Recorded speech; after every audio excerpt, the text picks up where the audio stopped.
V-Mobile sa internet habang ginagawa ko yung isang school project ko. Naghanap din ako ng extra income ng that time. So, hindi ko na pinalagpas yung ads na yun sa internet. Pinuntahan ko siya sa Ortigas, nag-attend ako ng BOM, nagustuhan ko talaga yung business. Pero, unang problema ko talaga nun, dahil estudyante pa ako nun that time, is pera. Wala akong pang-join. Talagang, gustong-gusto ko talagang sumali, pero di ko alam saan ako kukuha ng pang-invest. Pero ginawan ko talaga siya ng paraan kasi gusto ko talagang gawin to, gusto ko din talagang pumasenso. Nung simula ako dito sa V-Mobile, talagang nahirapan ako kasi konti lang yung kakilala ko, mahihain din akong tao, so hindi ko alam paano ko talaga sisimulan yung business. So, ang ginawa ko talaga, naisip ko talagang gawin is umattend ako ng training para matutunan ko paano gawin yung business. Simple lang yung family namin, talagang budget lahat ng bagay. Hindi ako makahingi sa parents ko ng panglabas, pangbili ng mga gamit. So, kaya naisip ko magkaroon ng pagkakaitaan kasi gusto ko talagang bumili ng mga gamit para sa sarili ko, mga gadgets, damit, and syempre marami din po akong pangarap sa buhay.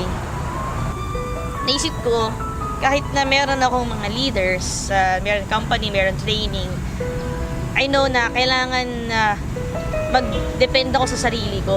Kailangan ako mismo meron akong believe sa sarili ko na kaya kong gawin. Kasi kung nagawa ng iba, alam mo kung kaya ko rin. So, ginawa ko lahat ng pwede kong gawin. Nag-research ako ng trainings, at nagbasa ako ng mga books, at nag-ask din ako ng mga advices and opinions sa mga successful na tao. So by that, nakakuha ko ng mga tips and techniques, in-apply ko lang siya doon sa aking business, and hindi ko napansin na effective talaga siya and talagang magbo-boom yung business. Ang sarap ng feeling kasi hindi ko expect na aabot pa doon yung income ko sa business kasi ang akala ko lang talaga extra income, so akala ko maliit lang yung kita, pero di ko expect na aabot pala talaga siya ng milyon. Kung talagang seryosohin mo yung business, seryoso talaga yung ibabalik niya sa'yo. Nakuha ko yung unang sasakyan ko after 1 year mahigit ko sa business kasi part-time pa lang ako noon, estudyante pa lang ako noon. Yung first car ko, Mitsubishi Galant, actually second hand pa lang ngayon. And siguro mga around less than 200,000 yung bili ko doon. So because of that car, doon na nagsimulang mag-expand yung network ko kasi nakita na rin ng mga iba, nagkaroon ng resulta at nakapunta rin ako sa mga ibang place. So after few months, siguro sabihin natin na after 6 months, na pinalitan ko siya ng Ford Expedition kasi gusto ko ng malaking sasakyan para magmukha naman ako malaki. Iba kasi yung feeling pag naka-expedition ka. After ko mag-second hand ng kotse, naisip ko naman mag-brand new para yung kakaibang feeling. So, next car ko naman, third car ko is yung Hyundai Sonata. Ang saya kasi para siyang pang bridal car eh. And then, after nung Sonata, after 3 months, bumili naman ako ng Chevrolet Suburban. Pinalitan ko naman yung old ko na Ford Expedition para mas bago na rin yung family car namin. Then, sabi ko na lang, before ko makuha yung Camaro, pinagdasal ko muna siya kay God. Kasi sabi ko, Lord, gusto ko ng isa pang car. Pero, kung hindi mo siya ibibigay pa sa akin ngayon, okay lang. Pero, hindi ko in-expect na talagang darating siya. So, ito naman ngayon yung latest car ko, yung Camaro. Talagang, ang sarap ng feeling kasi dati hindi naman ako nakakasakay ng sasakyan. Wala akong sasakyan. Hindi ko alam kung makakabili ba ako ng sasakyan. Hindi ko rin dati na-experience na pumasok ng showroom at from that day is pwede ka nang bumili ng sasakyan.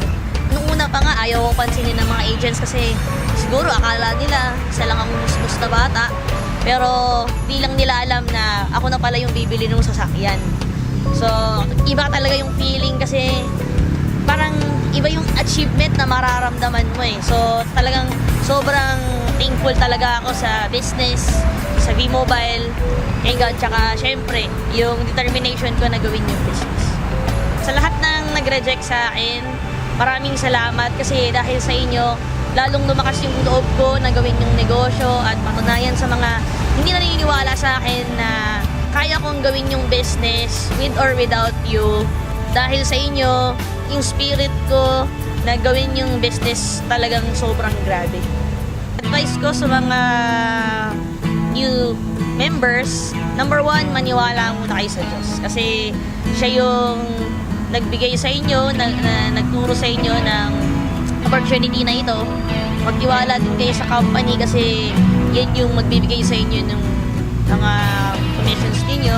And lastly, magtiwala kayo sa sarili ninyo kasi wala namang imposible kung marunong kang